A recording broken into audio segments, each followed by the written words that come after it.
Boa noite, amada igreja. Boa noite, amados irmãos. A graça e a paz de Deus, nosso Pai, do nosso Senhor e Salvador Jesus Cristo. Seja bem-vindo a mais um culto online, na nossa quarta-feira, no meio da semana.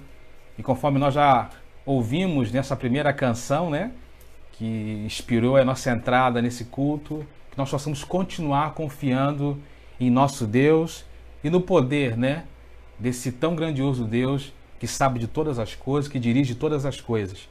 Eu estou muito feliz de poder estar com os irmãos mais uma vez aqui nessa quarta-feira, depois de um dia de luta, de trabalho, mas de podermos estarmos aqui juntos para adorar ao Senhor, para orarmos juntos, para adorarmos juntos, para meditarmos na sua palavra juntos mais uma vez. E é muito bom podermos contar com cada um de vocês. Chama aquelas pessoas que estão ao nosso alcance, coloca no grupo da igreja, nos grupos da igreja, que o nosso culto já começou, para que nós possamos ter aqui o máximo de irmãos participando conosco. É o que eu tenho dito sempre, O objetivo aqui não é nós falarmos daqui e vocês simplesmente ouvirem daí. O objetivo é nós juntos participarmos do momento de adoração ao nosso Deus. Estamos distantes, mas o Espírito Santo é um só. É aquele que nos une, é aquele que nos sustenta, é aquele que nos ama em todos os momentos. Então nós vamos, nesse momento, já ler um texto da Palavra de Deus. Quero começar hoje diferente. Abra sua Bíblia no livro de Provérbios, capítulo 8, onde nós leremos os versos 6 e 7. Provérbios 8, versos 6 e 7. Vou te dar um tempinho aí para você abrir a sua Bíblia, Eu já quero começar lendo esse texto, porque hoje é que dia? Hoje é dia 1º de abril, 1º de abril, que também é considerado aí, depois falaremos mais sobre isso, como o dia da mentira, Então, quero começar esse culto lendo esse texto de Provérbios 8, 6 e 7, para que nós possamos ser motivados a ter uma vida não baseada na mentira, mas na verdade. Provérbios 8, 6 e 7 diz assim: Ouçam, pois, tenho coisas importantes para dizer. Os meus lábios falarão do que é certo. A minha boca fala a verdade, pois a maldade causa repulsa aos meus lábios. Que nesse dia, considerado o dia da mentira, possamos ter sempre o desejo de sermos verdadeiros, principalmente diante do nosso Deus. E que nessa noite, mais uma vez, possamos estar com os nossos corações, nossos lábios abertos, para dizer ao nosso Deus, com toda a verdade que há em nós, o quanto nós o amamos, o quanto nós dependemos dele, o quanto nós nos alegramos de podermos estar mais uma vez na presença desse Deus grandioso. Nós vamos orar nesse momento, então, dando início a esse culto, colocando as nossas vidas diante do altar do Senhor e pedindo a Ele que no dia considerado, como o dia da mentira, haja em nossos corações a verdade, haja em nossos corações o desejo de demonstrar verdadeiramente a nossa alegria de estar na presença desse Deus tão grandioso. Eu quero te convidar a fechar os seus olhos e nesse momento elevar o seu pensamento a Deus e juntos falarmos com o Pai nessa hora. Senhor, muito obrigado pela oportunidade, ó Deus, de estarmos mais uma vez aqui diante da Tua presença, Pai querido. Iniciando mais um culto, ó Pai, diante de Ti, Pai amado. Culto que nós não fazemos para alegrar o nosso coração, mas culto que nós oferecemos ao Senhor. E Te pedimos, ó Deus, que o Senhor esteja presente em cada casa, ó Deus, nesse momento. Que o Senhor esteja presente, ó Deus, na vida de cada um dos meus irmãos e irmãs que estão, ó Deus, nos assistindo nessa hora, Pai querido. Que tudo aquilo que nós venhamos a viver aqui essa noite possa nos levar, ó Deus, a verdadeiramente declarar, ó Deus, o nosso amor, declarar, ó Deus, a nossa confiança em Ti, Pai querido. Que não seja apenas uma palavra da boca para fora, mas que haja verdade em nossos corações, verdade em nossas vidas, ao declarar, ó Deus, essa realidade diante de Ti.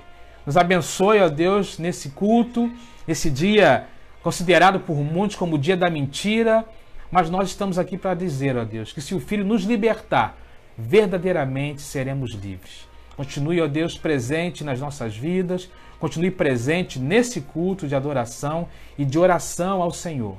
se faça presente no nosso meio, Pai amado.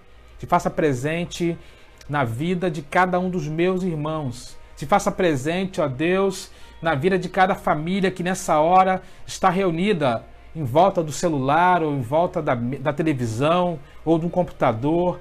Fale, ó Deus, a cada coração nessa hora e abençoe de forma toda especial essa noite.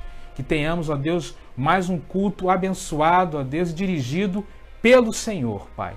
Assim eu oro a Ti no nome de Jesus. Amém, Senhor. Queridos, nessa noite nós estamos aqui, como eu disse, né, para adorar ao Senhor, e nesse dia, considerado por muitos como o dia da mentira, queremos declarar algumas verdades a respeito daquilo que a palavra de Deus destaca da nossa relação com o nosso Deus. E eu quero te convidar para abrir a Bíblia em mais um texto, né?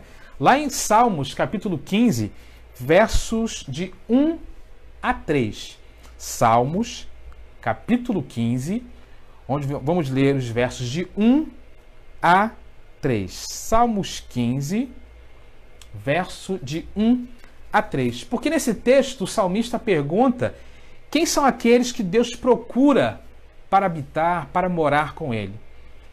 Então diz assim o texto da palavra de Deus, Salmo 15, verso de 1 a 3. Senhor, quem habitará no teu santuário? Quem poderá morar no teu santo monte? E o próprio Deus responde ao salmista, né? Nos versos 2 e 3. Aquele que é íntegro em sua conduta, que pratica a justiça e que de coração fala a verdade. Não usa a língua para difamar, que nenhum mal faz ao seu semelhante e não lança calúnia contra o seu próximo. Então, mais uma vez, vemos o valor e a importância da verdade, né, na vida de cada um de nós, quando o salmista externa aquilo que Deus está procurando para aqueles que querem e devem morar, estar na presença do nosso Deus. O nosso culto de quarta-feira, geralmente é o culto onde nós dedicamos muito tempo para a oração, né? E hoje não será diferente. Teremos mais 2 momentos de oração. Agora eu quero orar por aquele pedido que nós temos feito em todos os nossos cultos. Por aquelas pessoas que estão aí na linha de frente, né? Nesse tempo de desafio para todos nós. As nossas autoridades, os profissionais na área da saúde, né? Aqueles que estão labutando aí nas polícias de maneira geral, bombeiros, defesa civil, militares, né? Aqueles que estão trabalhando em atividades que não podem parar, supermercado, farmácia, né? Os garis, os motoristas, enfim, e outras atividades como das concessionárias de serviços públicos, né? A Light, onde eu trabalho, a SEDAI, a Telemar, nós não podemos parar, né? Para que a normalidade ela não seja totalmente afetada mesmo em momentos de crise. Então nós vamos começar esse culto já orando, já colocando diante do Senhor todas essas profissões, né? Todos esses nossos queridos que estão aí na linha de frente nesse momento de batalha. Então lembre-se de talvez familiares seus que estão diante de participando de uma atividade essencial ou que está labutando aí nos hospitais, né? Lembrando agora também dos profissionais que trabalham no SEASA, não é isso? Temos a irmã Tânia, por exemplo, a sua família que trabalha ali no SEASA, na central de abastecimento, que não pode parar. Então coloque diante de ti, do seu pensamento agora, alguém da sua família, ou um conhecido, ou um amigo, ou um parente, ou um vizinho, que está nessa linha de frente e não pode parar. Precisamos orar bastante por essas pessoas. Em especial, irmãos, não podemos deixar de orar por 2 classes em especial, né? As autoridades, para que tomem as melhores decisões, e os profissionais da área da saúde, que é aqueles que estão mais próximos aí, né, dessa luta diária contra o Covid-19, né? Então nós vamos orar nesse momento por esses profissionais, colocando diante do Senhor. E eu quero já te desafiar a, depois dessa oração, você mandar um pedido de oração, caso você queira que nós estejamos orando por você, alguma coisa, né, da sua casa, da sua família, algum pedido especial. Você pode mandar aí pelo Facebook, pode mandar nos grupos da igreja também, que depois nós temos um momento especial para orar pelos seus pedidos. Mas eu quero te convidar nesse momento a se concentrar nesse momento de oração que faremos agora pelos profissionais, aqueles que estão envolvidos na linha de frente aí nesse momento de crise. Deus, muito obrigado pela oportunidade de mais uma vez falar contigo. E, Senhor, mais uma vez nós estamos aqui clamando ao Senhor nesse momento de culto por aquelas pessoas, ó Deus, que são essenciais, fundamentais nesse momento de combate aí, ó Deus, ao coronavírus, Pai amado. Nos lembramos novamente das nossas autoridades municipais, estaduais, federais, os líderes das nações. Pai amado, esteja abençoando cada um dos teus filhos, dando sabedoria, inteligência, discernimento, Pai querido, para que eles possam ter as melhores direcionamentos para o momento de crise que nós estamos vivendo, Pai amado. Também nos lembramos daqueles profissionais, ó Deus, que estão na linha de frente. Em especial, nos lembramos novamente dos profissionais da área da saúde, Pai querido. Tem misericórdia dos nossos irmãos, amigos, enfermeiros, médicos, cientistas, aqueles que trabalham em laboratórios. Abençoa, Pai querido, porque nós sabemos que a ciência é algo que foi também criada por Ti, a inteligência que o Senhor deste aos seres humanos, aos homens, para poder, ó Deus, curar doenças através de medicações, para poder, ó Deus, dar uma melhor qualidade de vida. E nós entendemos que isso vem de Ti. Então dá, ó Deus, sabedoria, inteligência, àqueles que precisam, necessitam nessa hora, para melhor conduzir, ó Deus, esse momento tão difícil, não só na nossa cidade, país, mas no mundo, Pai querido. Então abençoe os profissionais da área de saúde da nossa igreja, os profissionais da área de saúde, ó Deus, das nossas famílias, aquelas pessoas que nós conhecemos. Abençoe, ó Deus, guarda os teus filhos, Pai amado. Guarda, Pai querido, protege, livra de todo mal, Pai amado. Que eles possam ter também condições de trabalho ali, adequadas para esse momento. Faz, ó Deus, derrama sobre a vida dos teus filhos uma graça especial, ó Deus, nesse momento, Pai amado. Mas nós lembramos também daqueles profissionais da área de segurança, Pai querido, os nossos policiais, bombeiros, militares, da defesa civil e tantos outros, ó Deus, que também estão na linha de frente nesse momento. Abençoe os teus filhos, Pai amado. Guarda, abençoe e proteja, Pai amado, para que eles possam também, no seu dia a dia, ter a tua bênção, a tua direção, Pai amado. Nós queremos também, ó Deus, nesse momento, orar, ó Deus, por aqueles queridos que estão em atividades que não podem parar, Pai. As atividades da área de alimentação, ó Deus, supermercados, sacolões, das centrais de distribuição, Ceasa, ó Deus, abençoe também aqueles que trabalham nas farmácias, Pai querido, aqueles que trabalham nas empresas, nas concessionárias de serviços públicos, a Light, a SEDAI, as empresas de telecomunicações. Pai querido, abençoe cada um dos teus filhos, porque sabemos que são profissionais que não podem parar nesse momento, Pai querido. Assim como os motoristas de ônibus, os garis. Deus, abençoe de maneira geral cada uma dessas atividades, ó Deus, que nesse momento não podem parar. Abençoe os teus filhos, proteja os teus filhos, ó Deus, nas suas indas e vindas. Guarda os teus filhos, Pai, e dá, ó Deus, a proteção que vem de Ti, para que eles possam, ó Deus, exercer as suas atividades com o máximo de segurança e poderem voltar para casa sem levar nenhum tipo de risco para suas famílias. Abençoe também aqueles que talvez sejam aflitos, ó Deus, diante dessa crise, seus empregos ameaçados ou desempregados, ou, ó Deus, trabalhadores informais que necessitam, ó Deus, que a coisa volte à normalidade para trabalhar. Deus, tem misericórdia, Pai querido. Aqueles nossos irmãos da igreja que têm, ó Deus, as suas empresas, as suas microempresas, Pai amado, abençoe os meus irmãos nesse momento. Sabemos que é um tempo difícil, sabemos que é um tempo de desafio, sabemos que é um tempo, ó Deus, onde a cada dia que passa a nossa fé é testada, a cada dia que passa, ó Deus, a nossa relação contigo, ó Deus, é colocada em xeque. Então nos ajude, ó Deus, a despeito das crises, estarmos, ó Deus, sempre nos colocando na Tua presença, Pai. E conforme nós temos sempre dito aqui, que a crise não possa nos abalar, porque nós não estamos em crise, nós estamos em Cristo, Pai querido.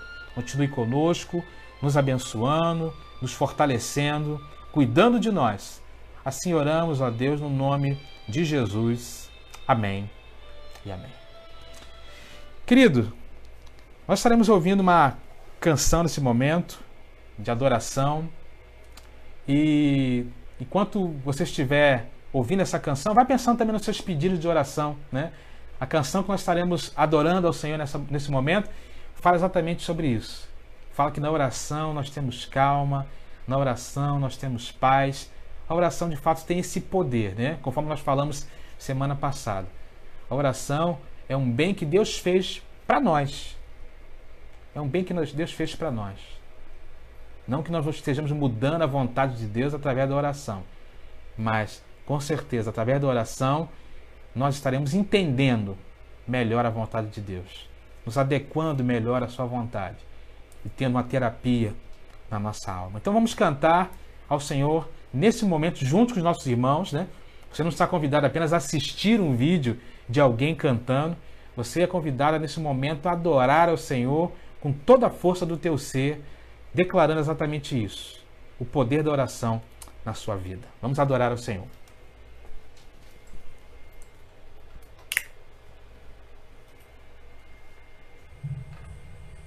Vamos cantar sobre oração. Oração, mais do que nunca, é importante nesses momentos difíceis. E a calma que a gente precisa, quando a gente fala com Deus e a gente ouve a voz do Espírito Santo nos dando direção, nos dando discernimento sobre essas coisas todas que estão acontecendo, não só aqui no nosso Brasil, mas no mundo todo. É bom ouvir a voz do Senhor e é bom falar com Ele, né? É uma conversa íntima de amigos. Jesus Cristo é o nosso melhor amigo. Vamos cantar a oração.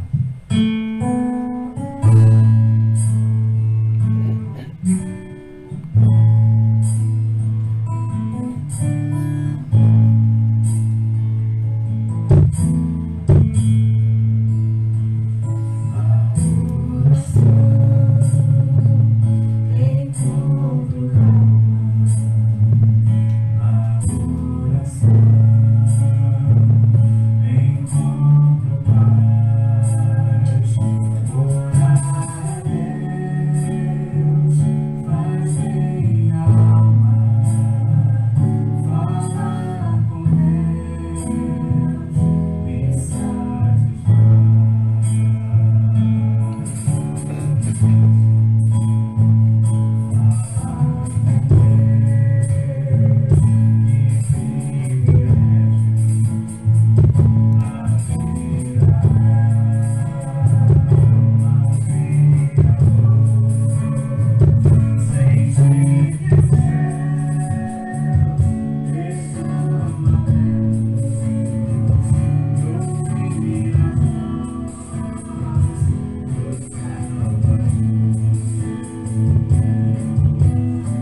Aleluia, né?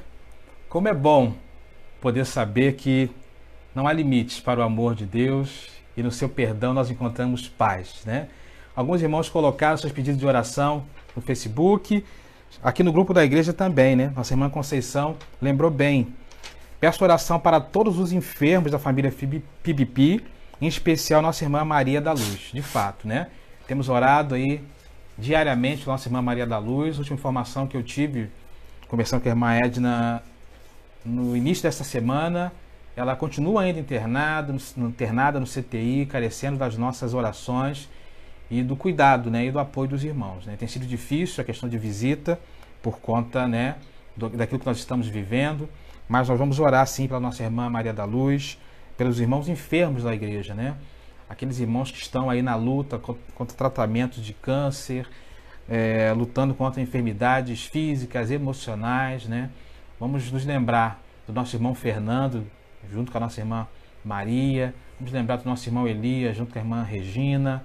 Temos alguns outros irmãos, né, aí lutando por irmã Clarinda, irmão Ezequias. Vamos lembrar desses irmãos queridos que estão aí lutando contra o desafio da doença, né? Então, que você possa depois, né, como tenho dito, não só orar nesse momento, mas os pedidos de oração vão ficar no grupo registrados aí, para que você possa orar, né? Para que você possa depois orar. Temos aqui pedido da nossa irmã Lurdinha em relação à causa na justiça. Eu sei que tem outros irmãos também com causa na justiça. A nossa irmã foi para a sua irmã, de fato, né? A irmã Miriam perdeu seu sobrinho na semana passada. Eu imagino o coração da mãe, né? De toda a família, ainda muito jovem, perdeu. Nossa irmã Indiara também perdeu seu irmão. Então, vamos orar também pelos enlutados, né? Nossa irmã Patrícia, né, lá em Rondônia, né? Pedir oração pelo nosso irmão Flávio também. Muito trabalho, eu imagino, a luta nesse momento, né? Então nós vamos orar por esses pedidos e outros pedidos que também estão circulando nesse momento. E que você depois, irmão, esteja orando em casa, colocando diante do Senhor, né, esse clamor, não só nesse momento. Irmã Kezinha botou um áudio aqui, áudio não dá para falar, não dá para ouvir agora, né? Se quiser escrever alguma coisa, escreve, né? Áudio não dá para ouvir nesse momento, né? Mas nós vamos orar, colocando diante do altar do Senhor todos esses pedidos, a vida de cada um dos nossos irmãos, né? Pedindo ao Senhor que esteja direcionando a cada dia aí a nossa caminhada. Nossa irmã Jane pede pela sua família, nossa irmã Juliana, né, pede pelo João, meu filho, né, que também está ali aquartelado. Já tem 15 dias que o João não vem para casa, a previsão de ficar mais 15 dias ali aquartelado lá no Colégio Naval. Tem sido dias para a gente também difíceis, irmão. Estejam orando por nós, porque tem sido dias assim de muito desafio, né? Nossa irmã Malvina pede para que estejamos orando, lembrando dos novos convertidos, de fato. Os novos convertidos que estão nesse momento aí, né? Nesse processo aguardando se batizar, aqueles que se reconciliaram com o nosso irmão Oséias. Enfim, precisamos orar por todos, né? Pelas famílias. Vamos colocar esse pedido de oração então diante do altar do Senhor. Eu quero simbolicamente, né, como da outra vez, voltar a minha mão aqui para o meu celular, simbolicamente, né, colocando esses pedidos diante do altar do nosso Deus, tá bom? E você vá também nesse momento levando seu pensamento ao Senhor, orando, colocando diante dele esses pedidos. Deus, muito obrigado pela oportunidade de falar contigo mais uma vez. Nós queremos, ó Pai, nesse momento, ó Deus, de forma profética, porque sabemos, ó Pai, que o Senhor é o Senhor dos senhores, é o nosso grandioso Deus, Pai querido. Não há limite para a atuação do teu poder. Então, ó Deus, de forma simbólica, nós estamos aqui com a mão nesse celular, ó Deus, colocando diante de ti cada pedido que foi feito aqui nessa hora, Pai querido. Os enfermos da tua igreja, tem misericórdia, Pai querido. A nossa irmã Maria da Luz e demais irmãos, ó Deus, que estão aí nessa luta. Nosso irmão Elias, Ezequias, Clarinda, nosso irmão Fernando, ó Pai amado, e outros irmãos que estão aí na luta diária em relação a tratamentos médicos, na batalha, ó Deus, com relação a alguma doença. Queremos lembrar também, ó Deus, daqueles irmãos que estão com causas na justiça, Pai querido. abençoa os teus filhos, Pai amado. Sabemos que está tudo mais lento do que o normal, mas sabemos também que o Senhor é o Deus que pode mover, ó Deus, as peças, mover as coisas, e quanto à sua vontade, o seu querer, nada, ó Deus, pode impedir. Então abençoe as causas da justiça, aqueles irmãos que estão aguardando algum parecer, alguma determinação judicial, Pai amado. Também me lembro, ó Deus, daqueles que estão enlutados, entristecidos.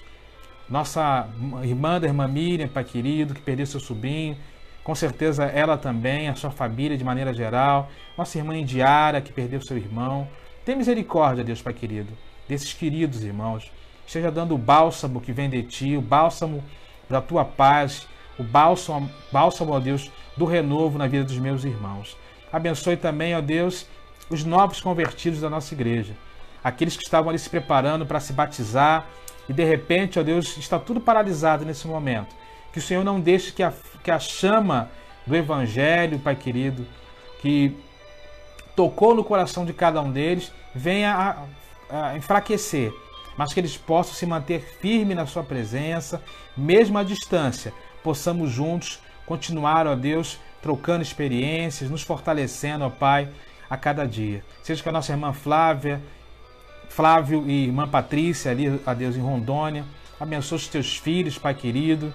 Certamente um tempo de muitos desafios, muito trabalho ali, mas que o Senhor esteja sendo com os teus filhos, abençoando, ó Pai, cada um dos teus filhos ali de forma muito especial. Abençoe a irmã Patrícia, o Flávio, a Mariana.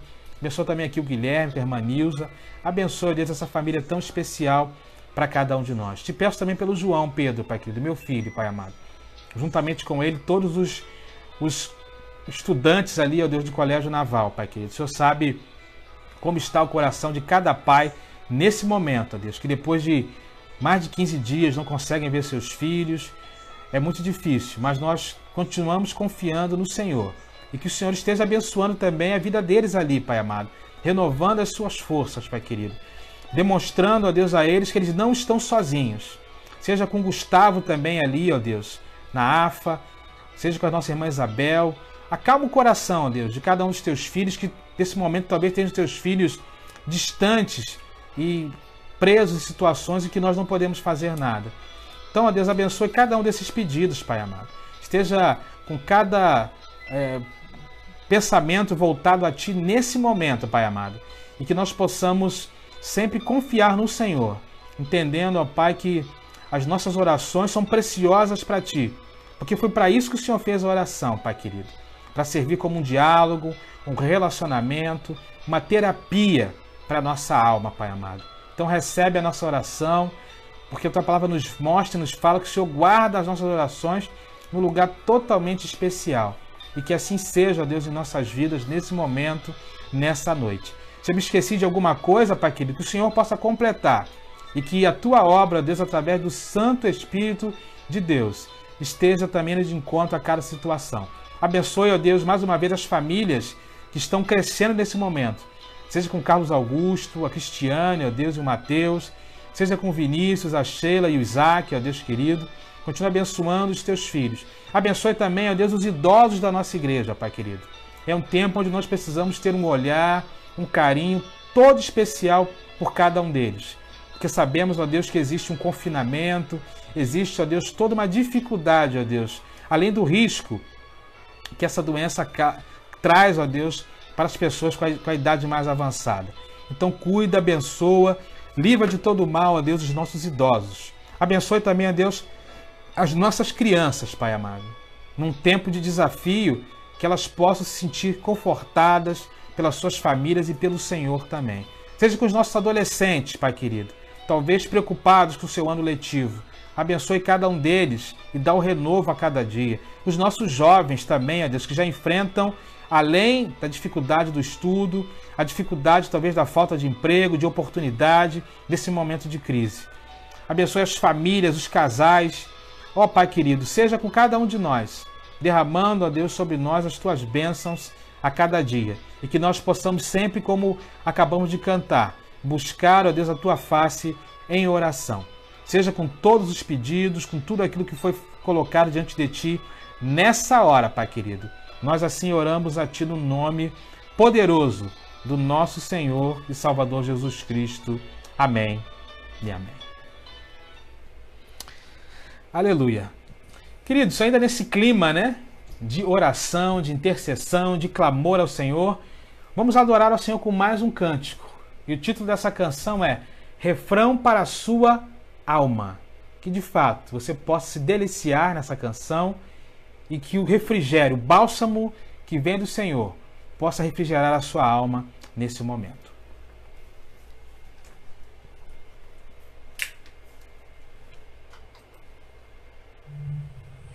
Um refrão para a sua alma.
Amém.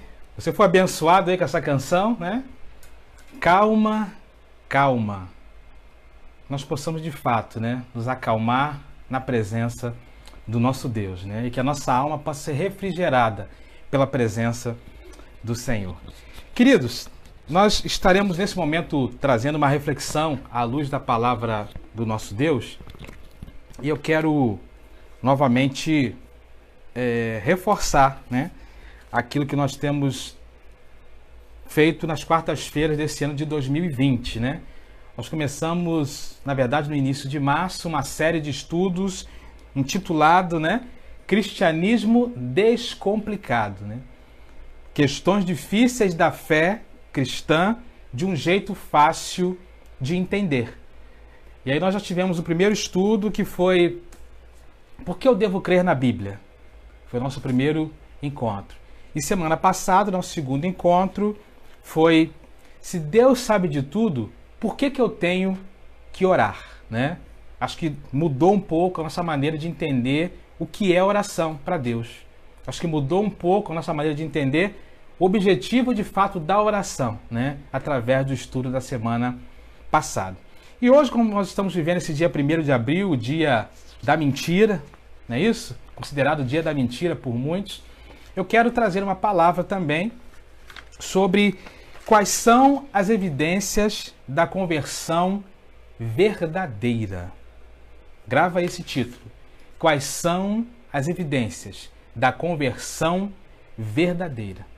Porque estamos vivendo dias onde, de fato, estamos sendo desafiados a provar que, de fato, nós somos do Senhor, né?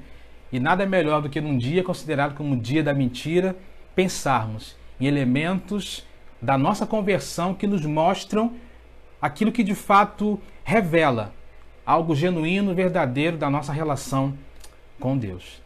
Nós não temos um texto base, mas eu quero começar então aqui a nossa palavra dessa noite.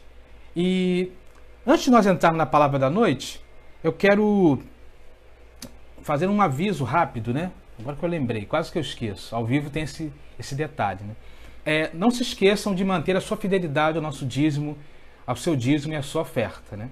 Nós hoje mandamos nos grupos da igreja a maneira como você pode manter a sua fidelidade ao Senhor. Evidentemente, irmãos, que estamos vivendo dias onde aqueles trabalhadores informais que estão passando por dificuldade, aqueles irmãos, os irmãos sabem da orientação da igreja.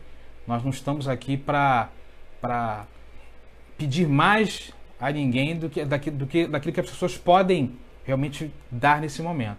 Então, mas se você quiser manter o seu compromisso de fidelidade, você tem condições nesse momento, seu dízimo, a sua oferta, está nos grupos, né, de como você fazer isso, tá bom? Então depois, qualquer dúvida, me procure, eu procuro o Guilherme ou o Fabinho, e qualquer necessidade de orientação, fale com um de nós, tá bom? Rapidamente era isso que eu queria falar. Mas, irmãos, estamos nesse dia considerado o dia da mentira, e a pergunta é, quais são as evidências da conversão verdadeira? E aí eu comecei a pesquisar um pouco, primeiro, né, por que o dia 1º de abril é considerado o dia da mentira. Não sei se você sabe, evidentemente hoje com o advento da internet, né, com o Google, com o nosso dicionário Google, a gente tem resposta para qualquer coisa, né? Agora, temos que tomar cuidado, porque às vezes nós também vemos algumas coisas na internet que não são de fontes tão confiáveis. Então eu fui ver na revista Veja, com a revista confiável, eu acredito, né, pelo menos desse ponto de vista histórico, para descobrir a origem do dia da mentira. Na verdade, o dia da mentira surgiu na França, no século XVI, né, quando um rei francês chamado Carlos IX, no ano de 1564, ele resolveu fazer uma mudança no calendário. A França usava um calendário e foi feita uma mudança naquele momento para que fosse usar o calendário chamado, né, de Gregoriano, que é o calendário que nós usamos hoje. Só que o Ano Novo era comemorado na última semana, entre o dia 25 de março e 1º de abril. E quando muda o calendário para o calendário gregoriano, o que acontece? Fica uma confusão. Porque alguns que não sabiam, nós não tínhamos a comunicação como hoje, né? Aqueles que sabiam do novo calendário comemoravam o calendário no dia 1º de janeiro, o Ano Novo iniciando ali. Aqueles que não sabiam, né, que poderia ser boa parte da população mais pobre da França, né, ficavam totalmente perdidos. E aí surgiu essa ideia, então, que do dia 1º de abril ser o dia da mentira, né? Como se fosse uma pegadinha, né? Na verdade, o Ano Novo já tinha começado em janeiro e as pessoas ainda estavam meio que perdidas ali, né, nesse contexto. E aí começou a se usar, então, o dia 1º de abril para se zombar as outras pessoas. E daí nasce, então, aquilo que nós chamamos hoje do dia da mentira. Mas a pergunta que nós estamos refletindo essa noite é exatamente quais são as verdadeiras evidências da conversão verdadeira. Já que estamos nesse dia da mentira, quero pensar sobre algo relacionado a isso, né? E o Augusto Nicodemos, né, ele traz no livro dele algumas coisas interessantes para a gente pensar sobre isso. Porque o que é ser um cristão E principalmente, como é que você pode demonstrar que de fato você é um novo convertido de forma verdadeira no Senhor Jesus Cristo? Será que o fato de nós irmos aos cultos, o fato de nós cantarmos talvez em grupos de música, o fato de nós liderarmos, né, alguns grupos, termos algum cargo, ser até mesmo um pastor, ter sido batizado, isso reflete de fato que você verdadeiramente é um novo convertido, genuíno, no nome de Jesus? A princípio, nós poderíamos dizer que sim, né? São evidências externas que mostram que pessoas que tiveram uma experiência com o Senhor Jesus Cristo estão vivendo agora uma vida de crescimento na sua fé cristã, se colocando à disposição do reino de Deus. Mas, na verdade, quando nós paramos para olhar sobre esse assunto, nós vamos perceber que até mesmo ao longo dos textos bíblicos do Novo Testamento, há uma discussão, há uma busca para entender de fato esse princípio, né? Quais seriam as características daqueles que de fato se converteram verdadeiramente? Porque alguns dos discípulos que ouviram Jesus, com o passar do tempo, percebemos que na verdade eles ainda não haviam entendido de fato quem era Jesus e haviam se perdido ao longo do caminho. Nas novas igrejas, né?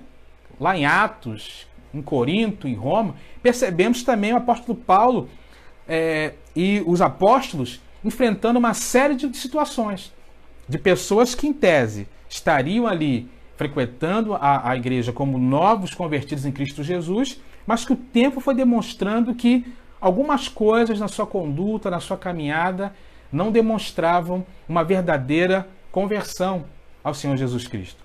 E aquilo, então, trazia muita dificuldade. O fato é que a Bíblia, ela fala que a conversão, ela nasce de uma profunda experiência relacionada ao entendimento de quem é Jesus. Nasce uma profunda experiência de olharmos para o plano de Deus a partir de Jesus e aceitarmos esse plano em nossa vida.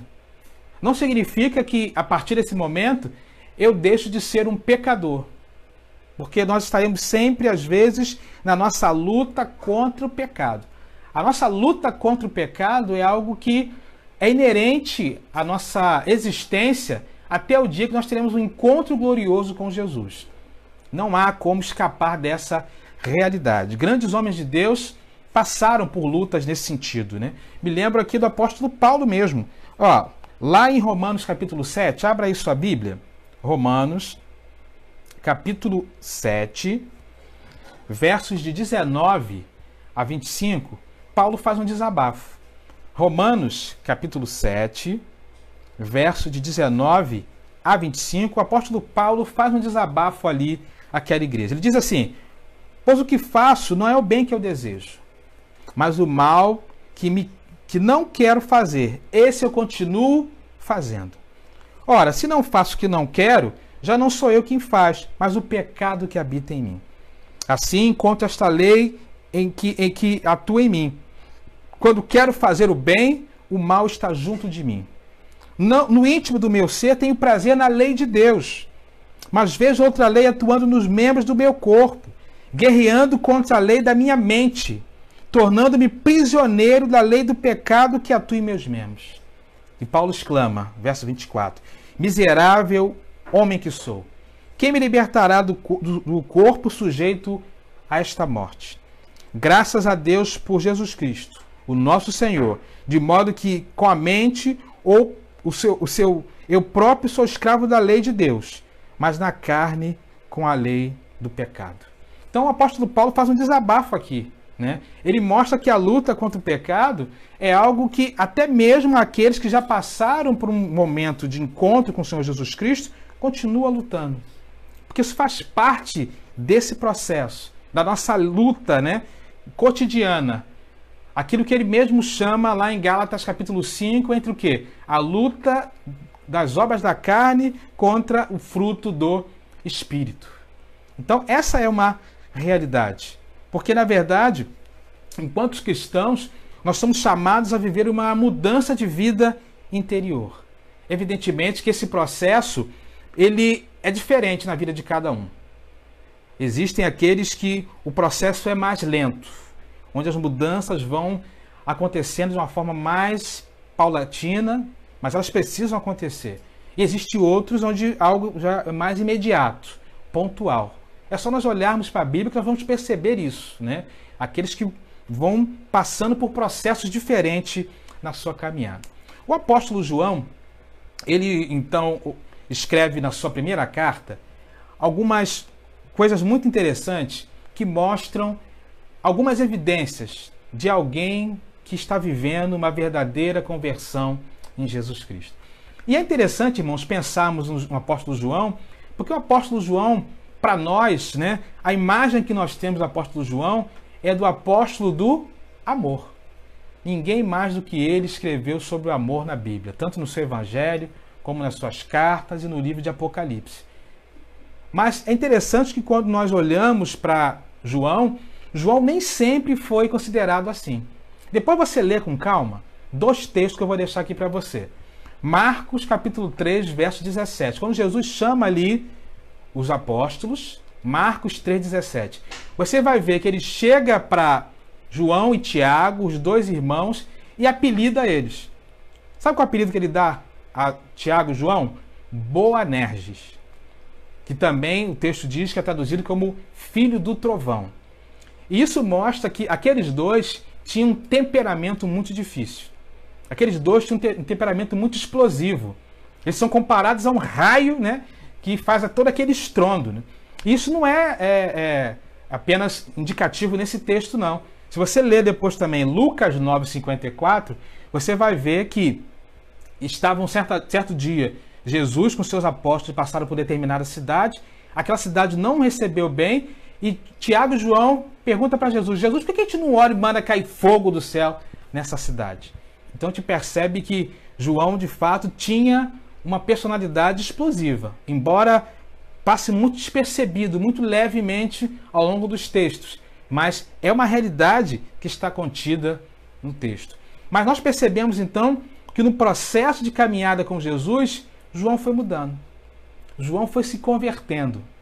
Ele foi se tornando então de Boanerges, aquela pessoa explosiva, no discípulo do amor, no discípulo amado, né? Há uma transformação na sua vida. E na sua carta, a primeira carta que ele escreve, lá em 1 João, ele deixa para nós algumas evidências da verdadeira conversão. Eu queria compartilhar com você.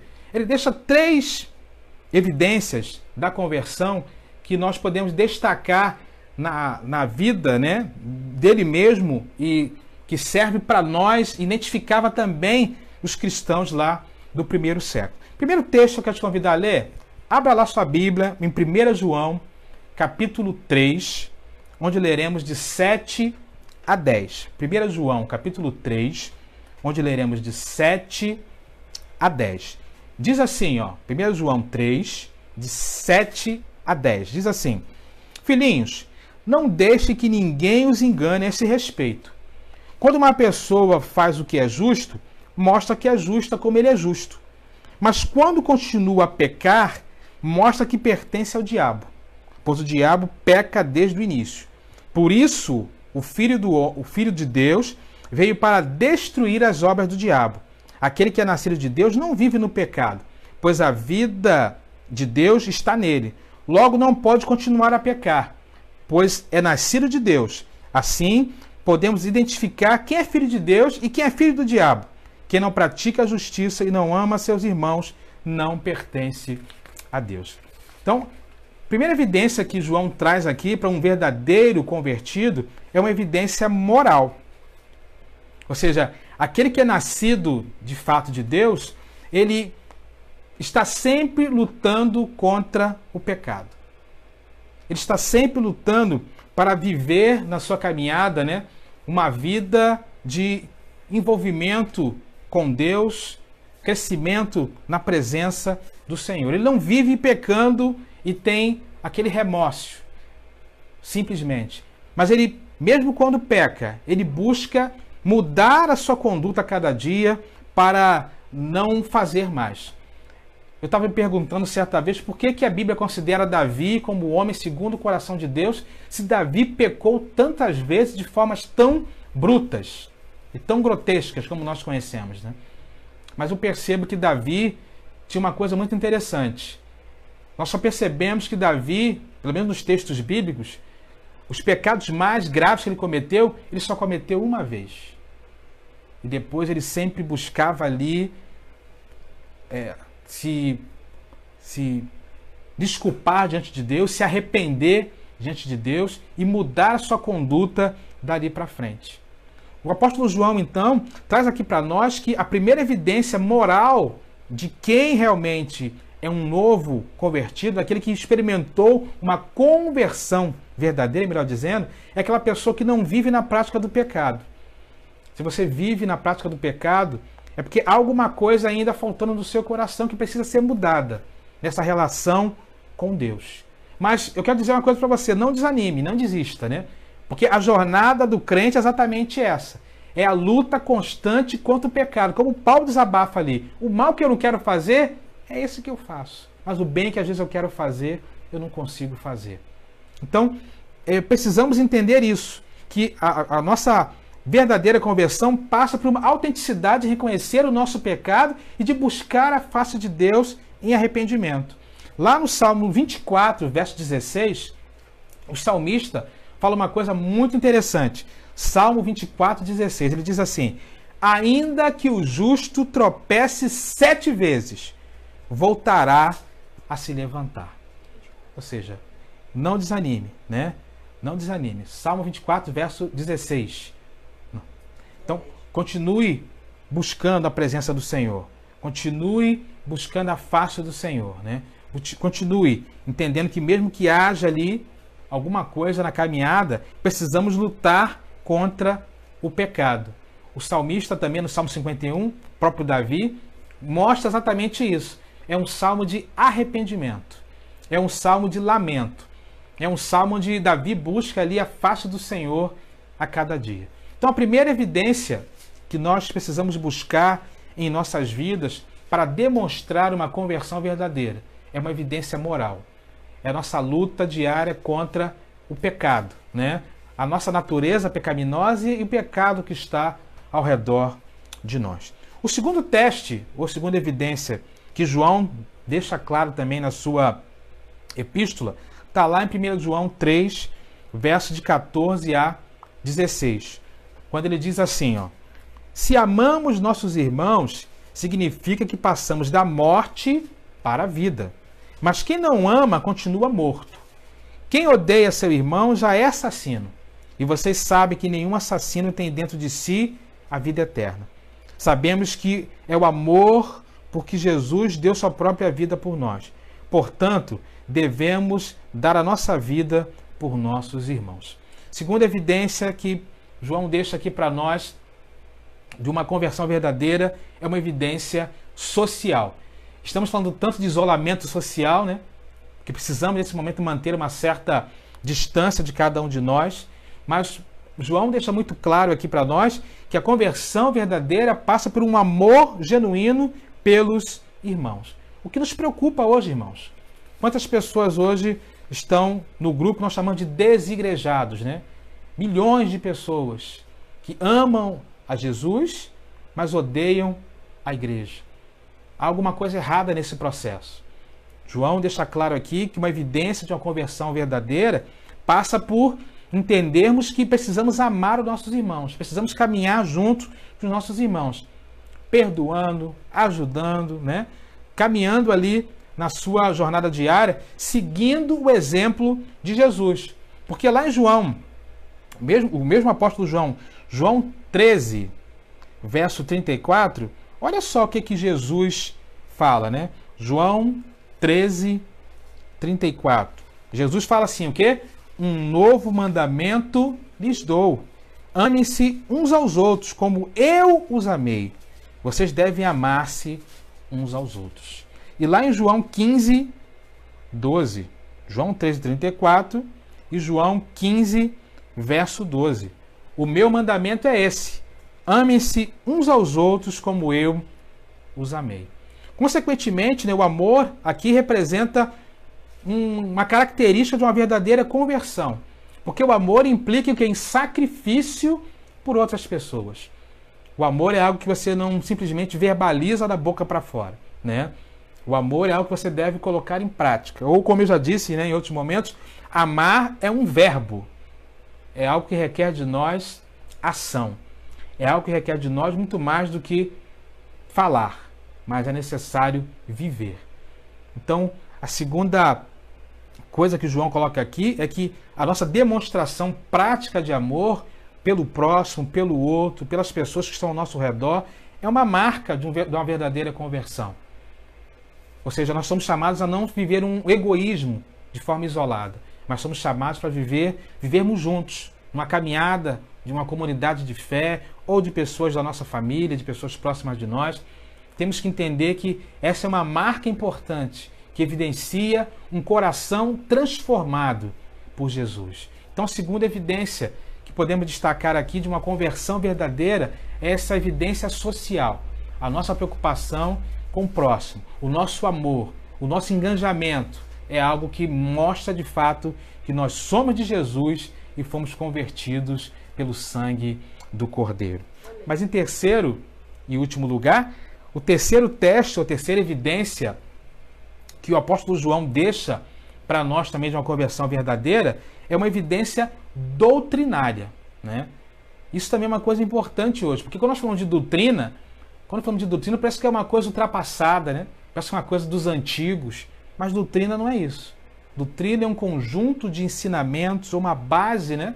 Onde podemos tirar verdades e daquelas verdades nos alicerçarmos com toda tranquilidade, considerando aquela verdade, já que estamos falando de verdade hoje, como algo fundamental para a nossa vida. E lá em 1 João, estamos lá em 1 João, né? Capítulo 5, versos de 4 a 5, João fala exatamente isso. Ele diz assim, ó: pois todo aquele que é nascido de Deus vence esse mundo. E obtemos nessa vitória pela fé. Quem vence a batalha contra o mundo? Somente quem crê que Jesus Cristo é o Filho de Deus. Entende, irmãos? Ele destaca aqui, né? Quem é a pessoa que vence o mundo? Que mostra, de fato, uma marca de conversão verdadeira. Aquele que crê que Jesus Cristo é o Filho de Deus. É uma evidência, então, doutrinária. Não adianta escaparmos dessa realidade. É evidência que mostra a sinceridade do nosso coração, entendermos que só há um mediador entre Deus e os homens, Jesus Cristo. Só há um caminho, uma verdade e a vida, Jesus. Porque Deus amou o mundo de tal maneira que deu seu Filho unigênito para que todo aquele que nele crê não pereça, mas tenha a vida eterna. Porque Deus prova o seu amor para conosco, onde Cristo Jesus morreu por nós, sendo nós ainda pecadores. Isso é doutrina. É um conjunto de ensinos que mostra a relevância de Jesus.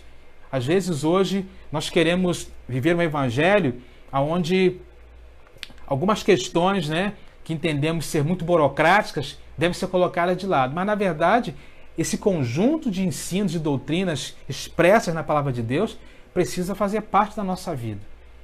Então, por isso que João destaca que aquele que acredita em Jesus Cristo como Filho de Deus, que veio ao mundo, que morreu por nossos pecados e que ressuscitou ao terceiro dia, subiu aos céus e voltará. É uma evidência doutrinária. Se você está aguardando esse grande dia, é uma evidência doutrinária de que você, de fato, está experimentando uma conversão verdadeira. Ainda mais hoje, no dia que nós estamos vivendo. A nossa esperança, irmãos, é Maranata, ora vem, Senhor Jesus. E esse dia que se aproxima cada vez mais. Então, a evidência doutrinária de entendermos essa realidade mostra, né, de fato, que em nossos corações há um entendimento claro de quem é Jesus, do seu papel nesse mundo, daquilo que ele é para nós. E isso mostra, então, a nossa conversão genuína. Porque o Jesus que veio a esse mundo não veio trazer, né? Eu até gosto daquela música, né? Mas quando fala assim, ele veio ao mundo para ser mártir da paz. Não. Jesus veio ao mundo para ser o nosso Salvador, o nosso Senhor. Então precisamos olhar para Jesus e doutrinariamente entender que ele veio a esse mundo com esse papel. E aceitando esse papel de Jesus como Senhor da minha vida, eu demonstro uma conversão verdadeira, uma conversão genuína. João, então, responde para nós exatamente isso, né? Quais são as evidências de uma verdadeira conversão? Uma verdadeira conversão é evidenciado pela nossa moral, que é a nossa luta contra o pecado.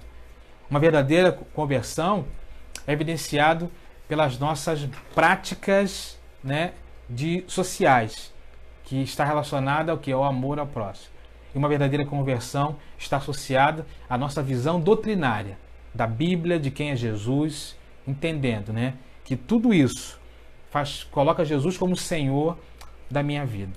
O meu desejo nessa noite é que, de fato, possamos desenvolver a cada dia essas três evidências, mostrando ao Senhor Jesus Cristo que nós somos dele e mostrando a Deus, né, que, de fato, nós estamos com nossos corações abertos a cada dia para crescer mais e mais e mais na presença dele como uma nova criatura.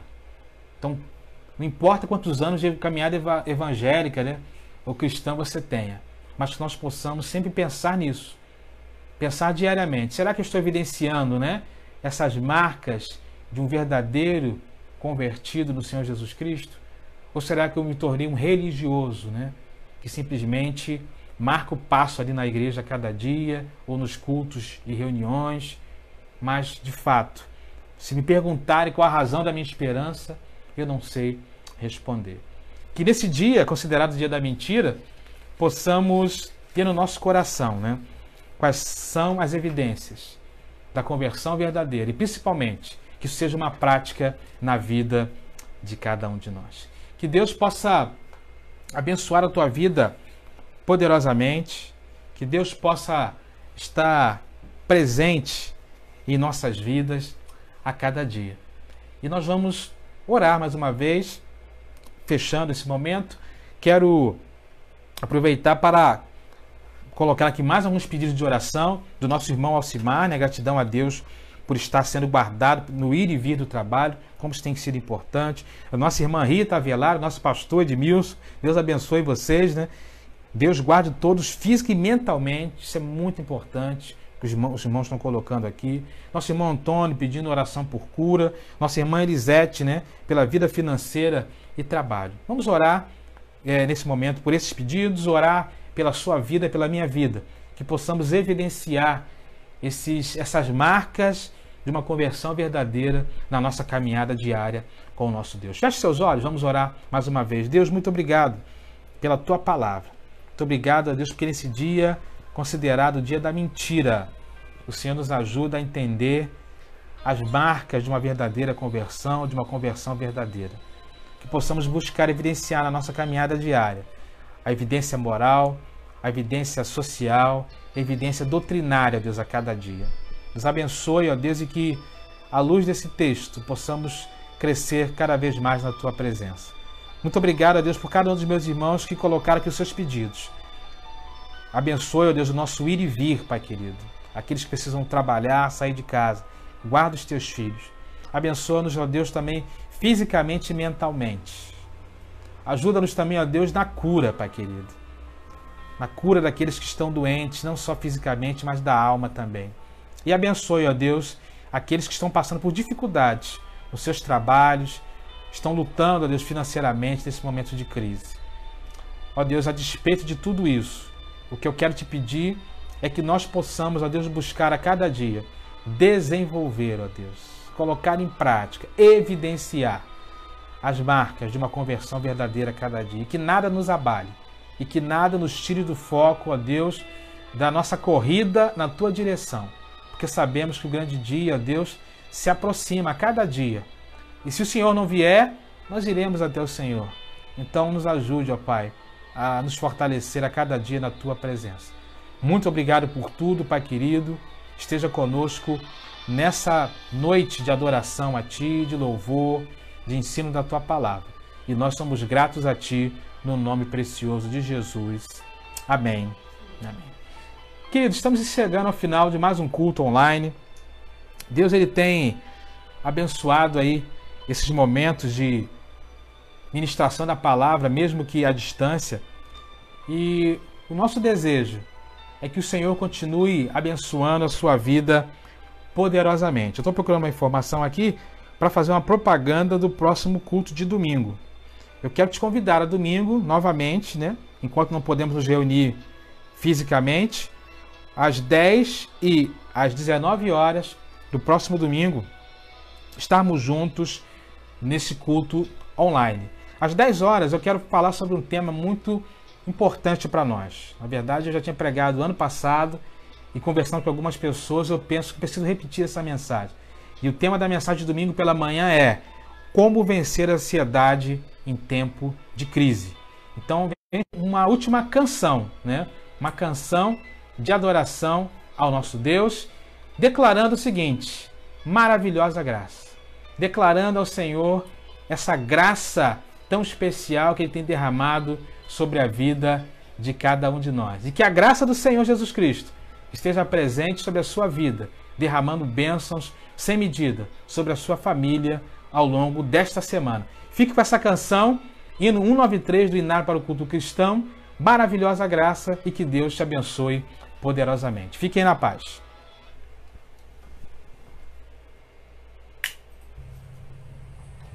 Vamos cantar juntos no hino do HCST 193, Maravilhosa Graça.